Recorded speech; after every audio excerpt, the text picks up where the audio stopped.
நெறைய பேர் இப்ப லேட்டஸ்ட்டா இந்த எண்டோக்ரைன் டிஸ்ரப்டர்ஸ் அப்படின்னு நெறைய கேள்விப்பட்டிருப்பீங்க. அது வந்து நம்மள எப்படி அஃபெக்ட் பண்ணுது?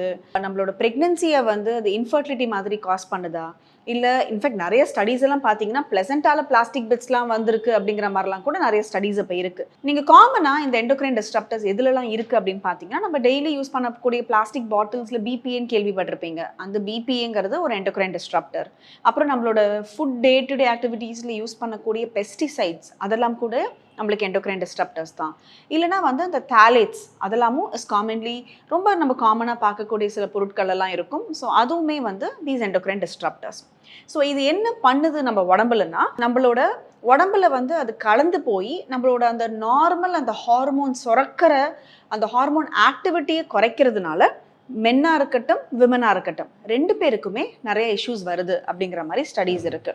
ஸோ விமன் பொறுத்த வரைக்கும் பார்த்தீங்கன்னா பீரியட் இரெகுலாரிட்டிஸோ இல்லைனா வந்து நம்மளுக்கு அந்த ஒரு ப்ரெக்னன்சிக்கு இன்ஃபர்டிலிட்டி காஸ் பண்ணக்கூடிய சில சமயம் அந்த மாதிரி ஒரு இஷ்யூஸ்லாமும் இருக்கும். அதே மாதிரி மென்னை பொறுத்த வரைக்கும் அந்த ஒரு செமன் குவாலிட்டிலேருந்து அந்த ஸ்பெர்ம் மொட்டிலிட்டிலேருந்து அதெல்லாமுமே அஃபெக்ட் பண்ணக்கூடிய ஒரு சுச்சுவேஷனாக இருக்கும்.